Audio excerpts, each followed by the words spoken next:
As American manufacturers struggle against Chinese imports, new research reveals that state tax breaks for research and development have become an unexpected savior for U.S. companies. A study by researchers Johan Hombert of HEEC Paris and Adrien Matray of UC Berkeley shows that these tax incentives have helped American firms stay competitive in an increasingly challenging market.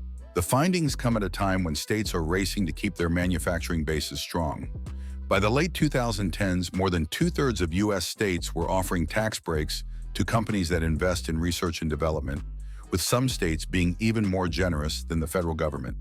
This created a unique opportunity for researchers to study how R&D spending helps companies weather competition from China. Different states introduced these tax breaks at different times and with different levels of generosity, explains Adrien Matray of UC Berkeley. This allowed us to see exactly how R&D investment helps companies deal with foreign competition. The timing of the study is particularly relevant. Since China joined the World Trade Organization in 2001, U.S. manufacturers have faced unprecedented pressure. The research found that when Chinese imports surge in an industry, the average American manufacturer sees their sales growth drop by nearly 2 percentage points. However, companies that invest heavily in R&D tell a very different story. Companies that spend more on R&D, encouraged by these tax breaks, see only half the negative impact from Chinese competition, notes Matray. This shows up clearly in their hiring and investment decisions. The effect on jobs is particularly noteworthy. When faced with increased Chinese competition, companies that spend little on R&D tend to cut their workforce. In contrast, those who invest heavily in R&D manage to keep their employment levels relatively stable. The same pattern appears in physical capital investment. Companies that do lots of R&D continue to invest in their operations despite competitive pressures. State policymakers are taking notice, as these findings suggest that R&D tax breaks aren't just about promoting innovation for its own sake. They're proving to be crucial for keeping manufacturing jobs and investment in our states when faced with foreign competition. However, the study also points out some problems with current policies. While R&D tax breaks help companies that can maintain their research spending, many firms cut their R&D budgets first when times get tough.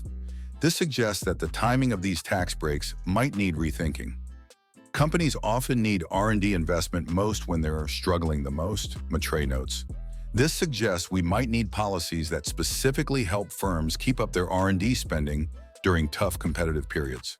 The research shows that R&D investment helps companies mainly by allowing them to make products that stand out from the competition. Companies that invest more in R&D are better at making distinct products that can compete with Chinese imports on quality rather than price. For state policymakers, this provides new evidence that R&D tax breaks do more than just encourage innovation. They help local manufacturers adapt and survive in the face of tough foreign competition. Yet questions remain about how best to design these policies. While the research shows clear benefits for individual companies, the bigger economic picture is still unclear. We need to think carefully about whether these policies are helping our companies compete better internationally or just shifting business from one American firm to another, Matray cautions. As states compete to attract and keep manufacturing jobs, these findings suggest that R&D tax breaks might be more than just another economic development tool. They might be essential for keeping American manufacturing competitive in today's global market. The study underscores the crucial role that R&D tax credits play in helping U.S. manufacturers withstand foreign competition, particularly from China. By incentivizing innovation, these policies not only support individual firms in maintaining sales, investment, and employment levels, but also strengthen the broader manufacturing sector. However, the findings also highlight the need for a more strategic approach to R&D incentives, one that ensures companies can sustain research investments even during economic downturns. As global competition intensifies, fostering long-term innovation through well-designed tax policies may be one of the most effective ways to safeguard the future of American manufacturing.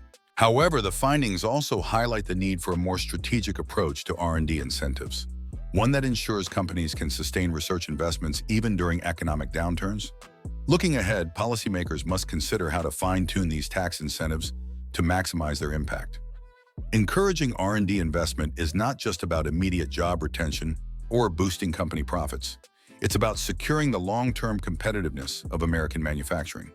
This means designing policies that offer stability for firms, ensuring that R&D efforts continue even in periods of economic uncertainty. If done right, these incentives can serve as a powerful engine for innovation, growth, and resilience, helping American manufacturers not only survive, but thrive in an increasingly complex global economy.